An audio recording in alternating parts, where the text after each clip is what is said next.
And now enjoy this free Jason Modcast show.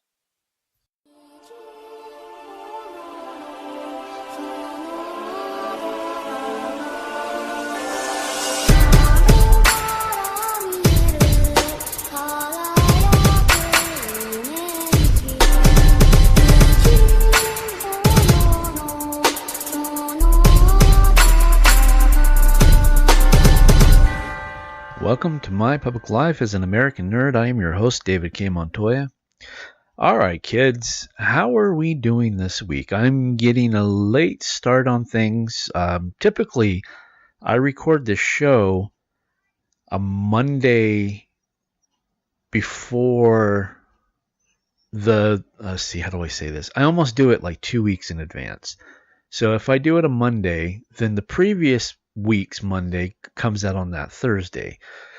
I've had some personal issues that I've had to deal with, so today is Saturday, and though as far as like release time wise, there won't be no difference, because it'll still come out on Thursday, which everybody's expecting it.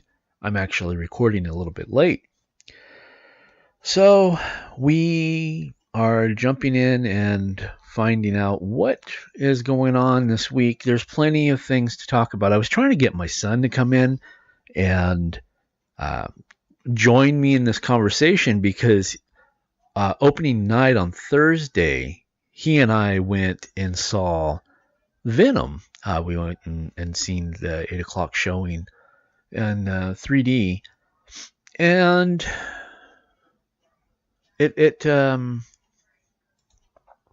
it was a movie. I won't say it was bad, because it wasn't bad at all. But if you're a Spider-Man fan, you're not going to like this movie. Everything, literally everything, from beginning to end was just not correct. And I don't know why they went this route, because I know that they've already said this isn't part of the Marvel Cinematic Universe, and that Kevin Feige's already said, nope, this has nothing to do with us and what we're planning. This is all on Sony, and it shouldn't have been just called Venom. It should have been called 5 minutes of Venom, maybe 10 minutes of Venom. That was my biggest hang up about it. I'm going to try not to spoil too much for you, and I'll of course have it in the description of the podcast that I'll probably throw out some spoilers for the movie if you haven't seen it yet. But it's definitely it's brand new and it's worth talking about. Before I get into that, let me just talk a little bit about this article that's right here in front of me, and it's Venom set to blow past its opening weekend estimates. And it says, after initial estimates had Venom eyeing around 60 million plus opening, the first of Sony's Spider-Man spin-off films is projected to beat expectations and earn a pretty marvelous $80 million, so $20 million more than what they initially expected. What makes that all the more important, or impressive rather, is that the film is facing stiff competition with Warner Brothers' A Star Is Born remake. And I don't even know what that is. I'm just being honest. I heard about it, the movie, but I have no clue what that movie is even about. I have to look into it. I don't even think it's, it's different genre, so it's different marketing. So I'm not sure. That's kind of interesting. Okay, I'm rambling. Let's see. The Warner Brothers Star Is Born remake, which will take home roughly about $42.2 million over the weekend. And then it goes on, it says, even though the numbers were slightly lower come Monday, Venom will easily overtake the prior record for biggest October opening. and record that formerly belonged to 2013's Gravity with a $55.7 million. You know, I've never seen that movie. It was just one of those things that never caught my attention. I mean, I've heard about it. I heard it was like amazing. I just never saw it. The film also earned the record for biggest opening day take in October was a surprising $32.9 million on Friday. That record previously belonged to Paranormal Activity 3 opening day, which saw horror sequels earn $26.3 million. Despite the trailer seemingly getting fans talking for all the wrong reasons, whether than it be mispronunciation of the symbiote. Oh yeah, that symbiote. I can't even.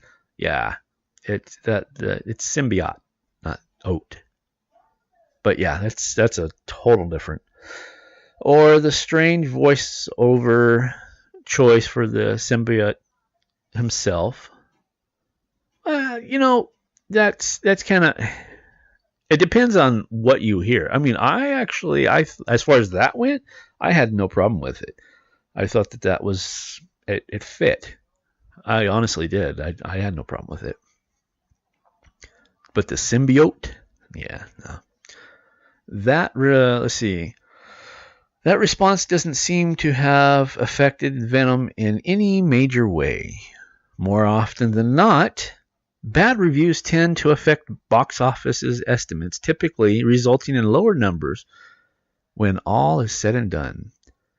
Despite mixed reactions to the film from critics, the film's audience score Rotten Tomatoes currently at 89%, which is much larger than the critical score 31%, possibly explaining why the film's low critical score didn't hurt it that much. Because I don't know. Most likely, it's this. It's people are going to see, and I've said this before, and I'm going to try not to get into a rant because we've got so much to cover today. People go to see film for different reasons, okay? And that's what this is it's a film. It's not for the comic book fans. Obviously, it's for the pseudo fans, the hipsters that are into being proclaimed nerds. That's what this movie's for. So it's being graded on as a horror movie by film critics, which scored 31%. And if you project it in the light of being a horror film, I would actually have given it a much lower score than 31%. And in the eyes of the comic book fan, it's that. So from what I'm seeing, 89%. Okay, so I'm seeing 11% of those that went and seen the movie were comic book fans, and that's why you have 89%, which are just people that are going to see the movie that proclaim that they're Marvel fans and they're comic book fans and they're just in the trend and everything is the greatest thing since sliced bread, and that's what you got 89% on. All right. You know, it's just I'm trying to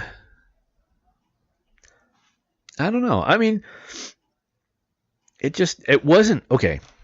And that's pretty much the end of the article. It says in theaters now by Ruben Fleischer, whatever his name is, Tom Hardy. Okay, so let's go ahead and talk about this. My first qualm is that Eddie Brock was a hot-headed bully. He was not some hotshot expose YouTube,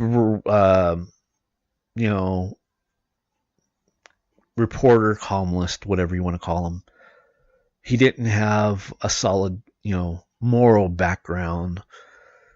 And he was not a coward. And that's my biggest biggest irritation of this whole thing is when he's not with Venom, he is a coward. And that did not set well with me. It was, in fact, they called him the P word. Well, Venom did, because they have their back and forth, and they call him the P word. And if you're wondering why, if you're new to the show or anything, I do not swear. It just so happens now that both my kids listen to this show. My third kid's still too young to even know what a podcast is, but my going on 17-year-old and my 7-year-old, they both listen to this, so I'm not going to swear. And that just didn't settle with me, because Venom, Eddie Brock, is a villain. That was what he was originally. He was a villain. And because he was so cool looking, they made him an anti-villain. And from now, what I understand, and I mean, granted this has been 3 years since I read something, he's part of Guardians of the Galaxy now. Venom is. I'm like, wow, okay. So I'm starting to digress. Let's just bring it back over. Okay. So that is another thing that just popped into my head too, is that it's rated PG-13. But I know there's at least one F-bomb in there.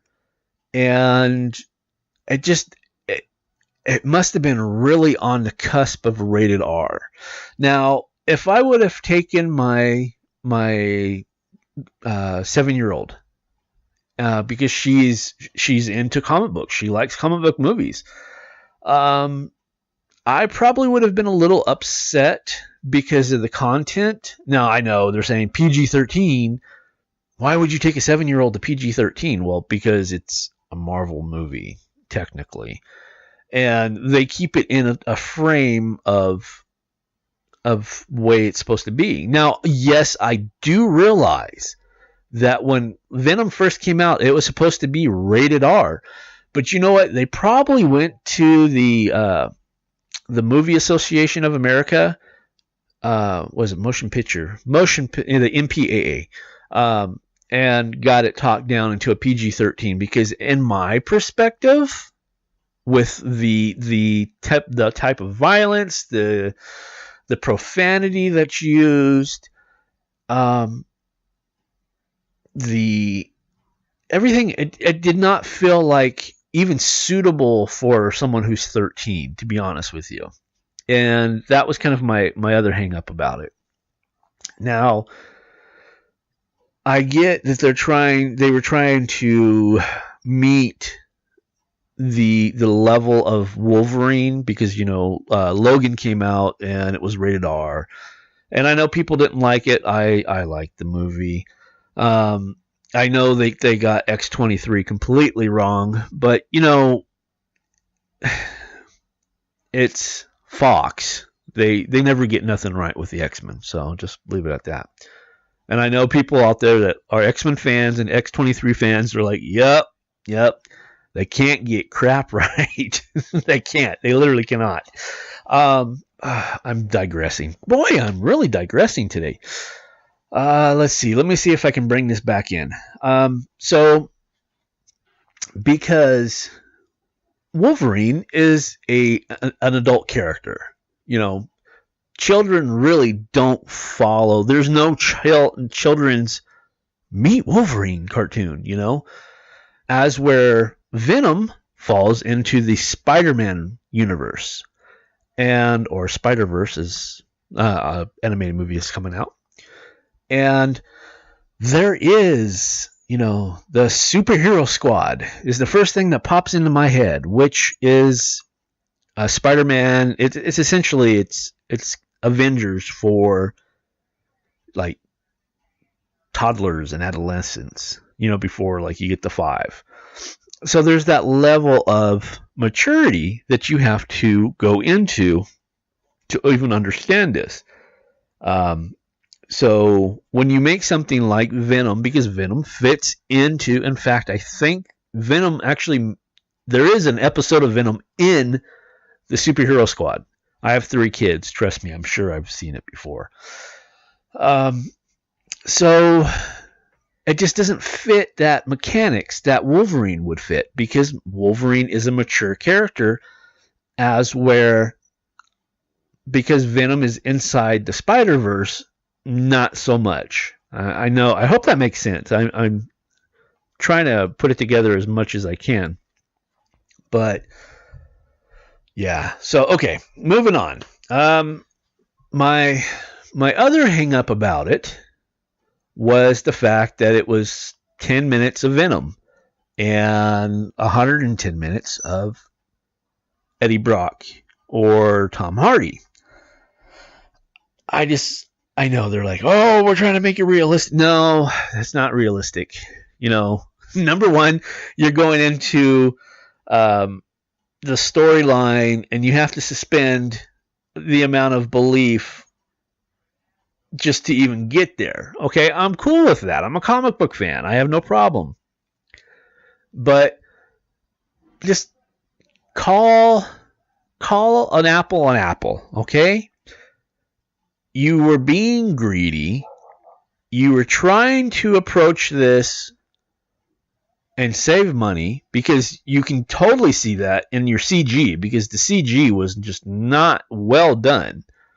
There was a couple scenes where you can literally see where the chroma key was not done correctly, and you can kind of see the outline of the actor against the green screen chroma key. And it was just like, oh my God, what was your budget? Like $250 million? And you can kind of tell what the chroma key, by the way, is a program that's used in professional Hollywood for green screen effects. And that was a biggie. That takes you right out of the film. But because it was all about, now and I read some other things. They're like, well, we took the approach of Batman Begins. Well, Batman Begins kind of follows the story of how Batman becomes Batman. I own it. I've seen it many times.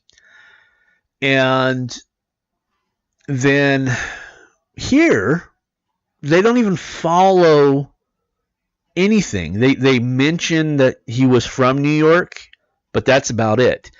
And that, it was an alien ship that this guy, what was his name? Carlton Drake, had commissioned to get the symbiotes and study them so they could go to Mars, spoilers, or live in space or some silliness like that. Okay.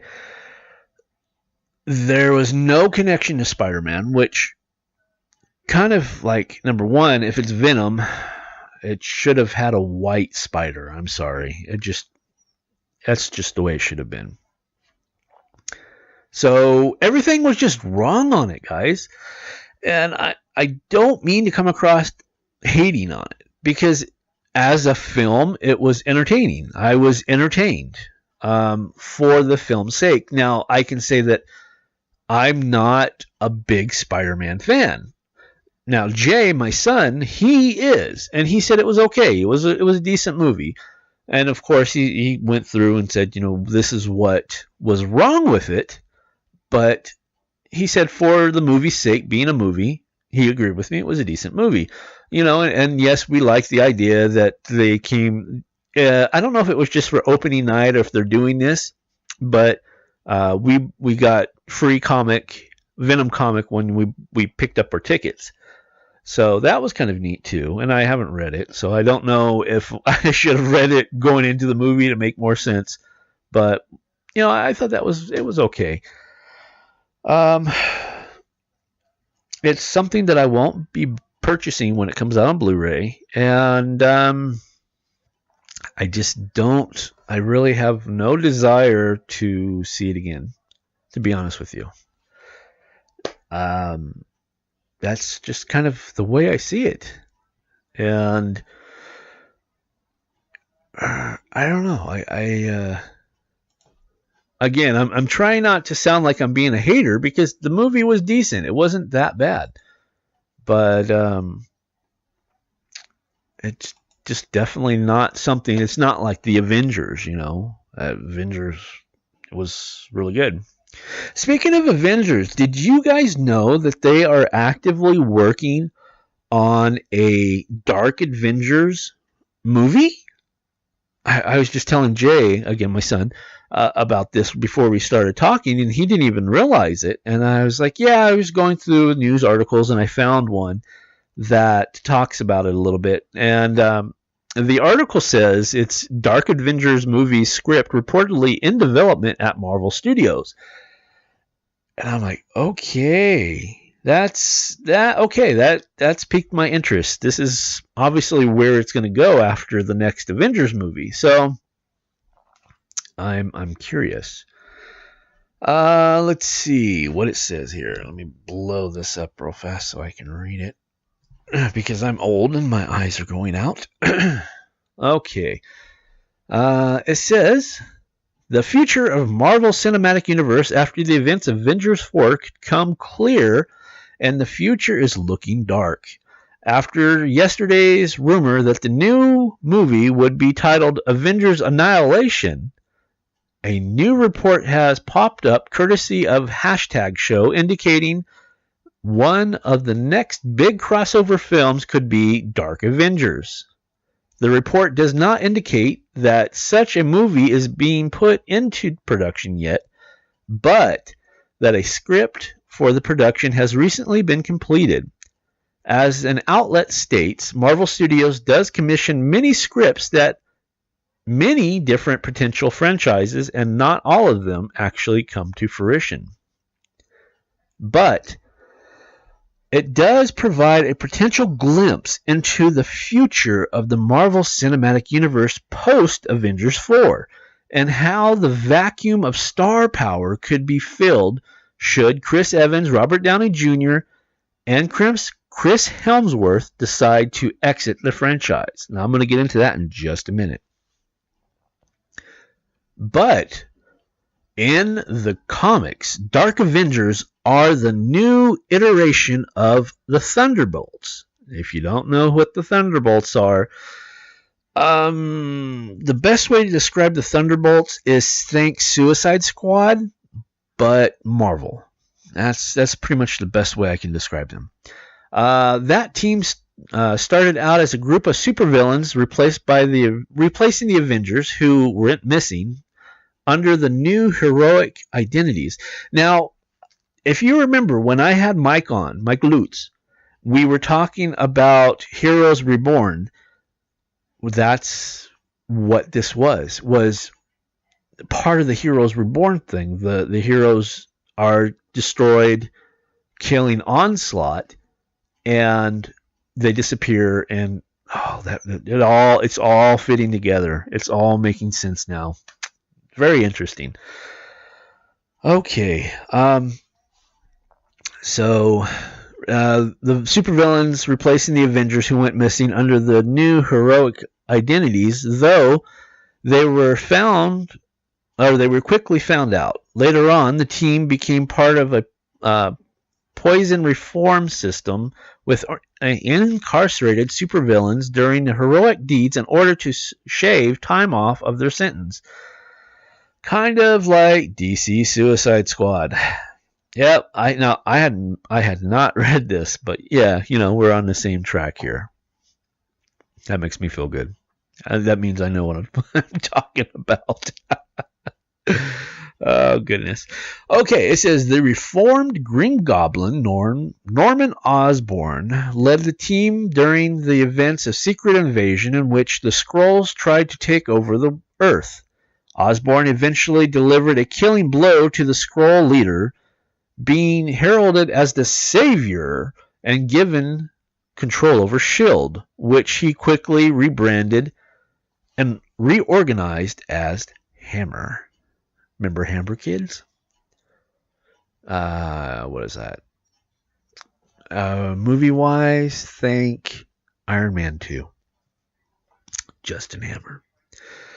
Though they did some good, the team was more about exerting control rather than saving the day. That shouldn't be surprising when the Dark Avengers consisted of former Scorpion, who was in possession of the Venom symbiote suit. Symbiote. Good God. Now I'm doing it. As Spider-Man, Daredevil, foe Bullseye was Hawkeye. Logan's evil son, Daken, was Wolverine. Moonstone was Miss Marvel. And Osborn himself was in Tony Stark's Iron Patriot suit. Yeah, I remember that. I do remember that. Given how Captain Marvel will showcase the storyline of the Kree-Skrull War, it makes sense that Marvel Studios would want to build on those events and probably kick off Secret Invasion with a bang, providing a new team of intriguing heroes that could continue to plague our favorite for years to come. We will see Marvel Studios actually grow as it goes through with these plans in the coming years. But first, we have to see what happens in Avengers 4, which is due in theaters May 3rd, 2019. Yep, that's a couple days, well, actually 5 days before I turn 42. So I know what I'm doing for my birthday. Okay, so since it was kind of brought up in the last article, let's go ahead and touch on this. Chris Evans, I guess during this week, said that after Avengers 4, he's finished with being Captain America in the Marvel Cinematic Universe. And I guess that didn't set well with a lot of people. And Robert Downey Jr. responds to Chris Evans' farewell. And I don't know what's said, but I know that there was something that was formed in the process of making these movies as friendship-wise. So I can only assume that he's probably not really happy about it. Because, it's the person that, I don't know. I'm speculating. Let's find out what it says. It says, if you are among the countless Marvel Cinematic Universe fans made emotional by Chris Evans' recent farewell to Captain America, you may want to steady yourself because now Robert Downey Jr. has weighed in. On Thursday, Evans marked the conclusion of his Avengers 4 reshoot and thus his Marvel Studios contract, which a tweet that read, playing the role over the last 8 years has been an honor. To everyone in front of the camera, behind the camera, and in the audience, thank you for the memories. Eternally grateful. The message may have even made Deadpool star Ryan Reynolds a little teary-eyed. But this morning, Downey, who helped to launch the Marvel Cinematic Universe in 2008 with Iron Man, offered his own thoughts on Evans' emphasized by Avenger Toy Story mashup that will undoubtedly get fans, as they say, right in the feels. And it says to infinity and beyond, but it says into Infinity War. It's like written war and beyond. It's a screen caption. And it's supposed to be, it's Buzz Lightyear as Iron Man and Woody as Captain America. And it's Robert Downey Jr.'s, was it Twitter? Yeah, Twitter. And it says, we all know who the real sheriff in town is, Chris Evans. Ha. That was good. Evans confirmed in March that Avengers 4 will conclude his Marvel Studios contract, which has spanned 8 years and 9 films, including cameos in Thor: Dark World, Ant-Man, Spider-Man: Homecoming that weren't part of his original 6-picture deal. His contract was initially supposed to end with Avengers: Infinity War, but was extended the agreement to encompass Avengers 4. Downey extended his own Marvel deal in 2013 to include Captain America Civil War, Infinity War, and sequel to Spider-Man Homecoming was added to the result of another round of negotiations in 2016. But Avengers 4 is also expected to more the end of Downey's more than decade-long tour of duty in Marvel's Cinematic Universe as well. The two reunite next year as Joe and Anthony Russo's Avengers 4 alongside Chris Hemsworth, Mark Ruffalo, Jeremy Renner, Scarlett Johansson, and the whole shebang will be there. Since I brought up Jeremy Renner made some interesting news this week, and I wish they would bring more information, but they're keeping it pretty tight-lipped, which is kind of interesting. I guess to create more interest in this franchise. And it was from toynews.com is where I found it, of all places. And it's Jeremy Renner joins McFarlane's Blumhouse Spawn McFarlane Talks project. So that's interesting. And then as you're scrolling down, you see Jeremy Renner, and then next to him is Twitch. So I'm like, oh, okay, is he going to play Twitch? So it says, Deadline is reporting Jeremy Renner will star alongside Jamie Foxx in Spawn, the Blumhouse film that makes the directional debut of Todd McFarlane from his scripted adaptation of the comic book creation. Renner will be playing the character of Detective Twitch Williams. I was right, okay. The unconventional detective is near fearless and complicates Spawn's demonic powers. Jason Blum told sources Jeremy is the ideal choice for Twitch Williams. Okay. Where did I just doggone it? I just lost my place. Oh, there it is. Okay, he radiates honesty, intelligence, and hardworking, everyman charisma, the same qualities that make Twitch such a compelling character.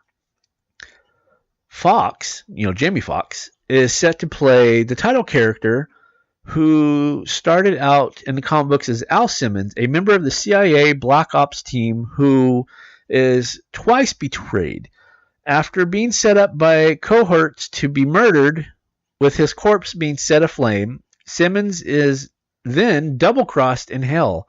He is convinced to become a Hellspawn warrior in exchange for being able to reunite with his wife, only to find himself stuck in a demonic creature shell, and his wife moved on and married his best friend. Spawn turns his rage on street scum and revenge. He realizes long ago that he can't battle the constant evil premeditating the globe alone and must enlist the aid of humans to help him fight the war.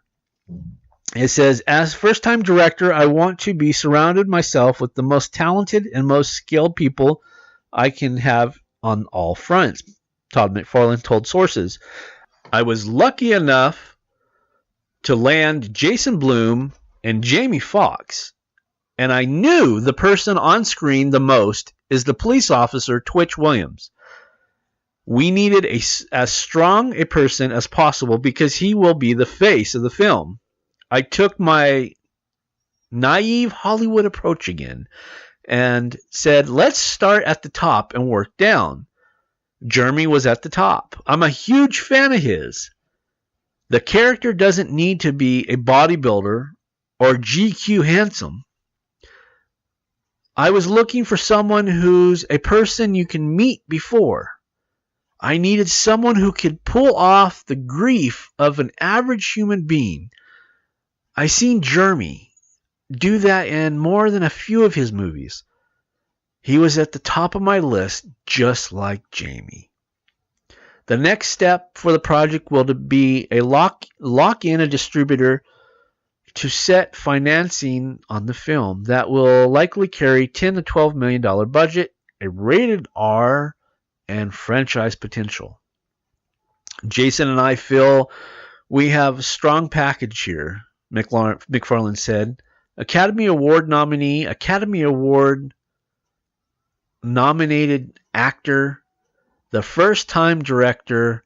I guess I'm the weak link, but I think my brand is strong. Hopefully, when we go to the studios fairly soon, we'll get the interest of more than one, and we can pick what place we want to do the project justice, marketing and distributing it.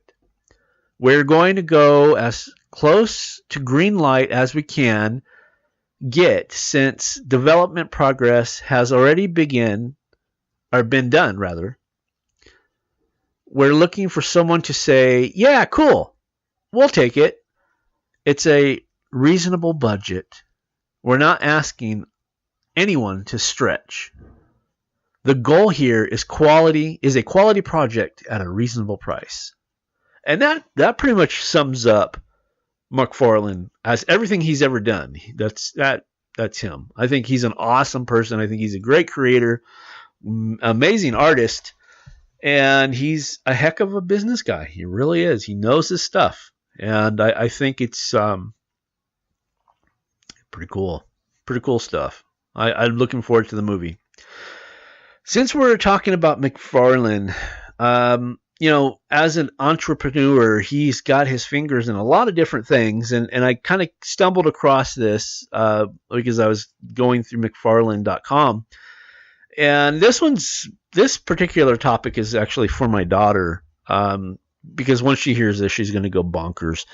One of her favorite games that she likes to play on the computer is Hello Neighbor, and she plays the thing constantly. It's one of her favorite things to play all the time.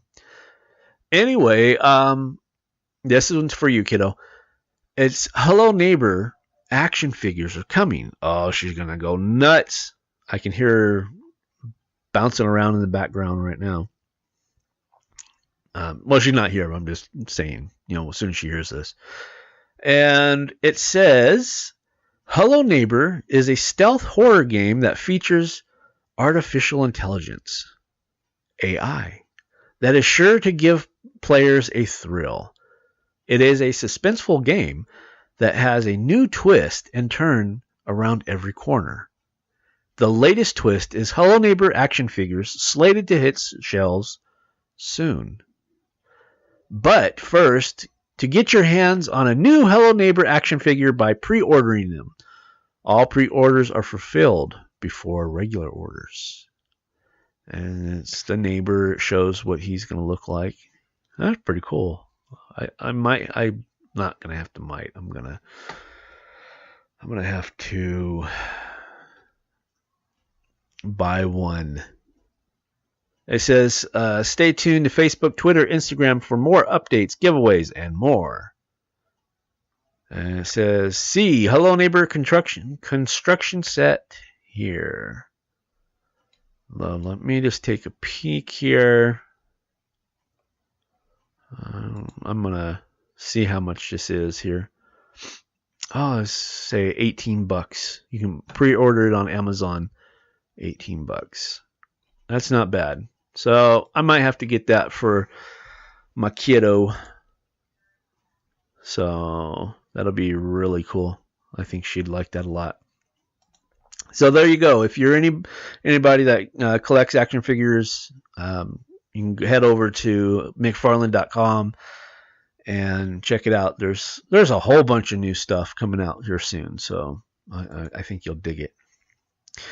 Okay, kids, we are wrapping this thing up here as we're coming around the corner. And this just caught my eye because we were talking about it. What was it? I don't remember what episode we were talking about the She-Ra.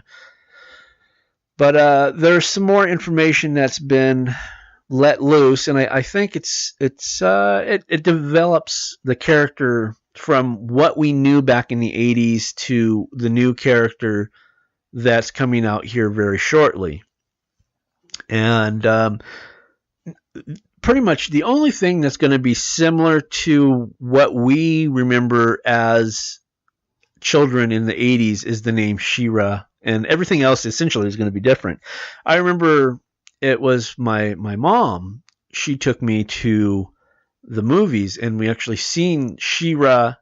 And before that, I didn't even know who She-Ra was. I mean, I was a big He-Man fan, but I didn't realize who She-Ra was. And, oh gosh, that was in the 80s, like mid-80s. Tell you how old I was. Maybe 6 or 7, I'm thinking. Maybe. I would have to look up She-Ra and find out what year that movie came out. Let's see. I've got a little bit of time to kill. Let's find out. I'm curious. So let's find out. I'm looking here. I always like to see if I can find it on like IMDb. Typically is what I go for here. IMDb. I'm getting a lot of Wikipedia stuff here. And I wonder, that actually just caught my... as I'm thinking, I wonder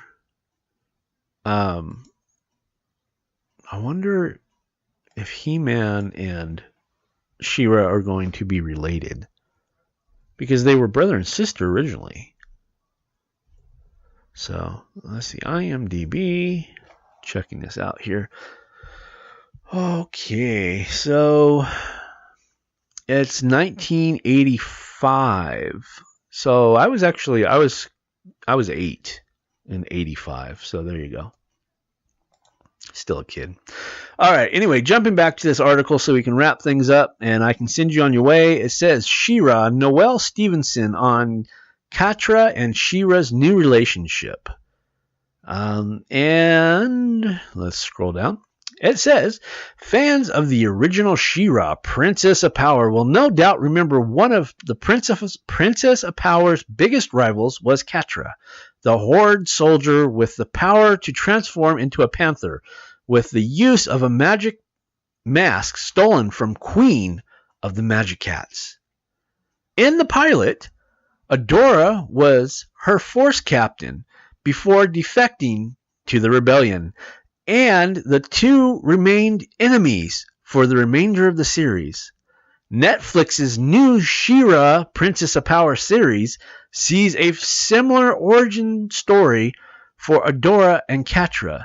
So far as they both enforce training in the Fright Zone with other members of the Horde when the series starts. Adora discovers the Sword of Protection in the Enchanted Forest after leaving the Fright Zone, meeting Glimmer and Bow, and eventually joining the rebellion when she sees what the new Horde is really up to on Athena.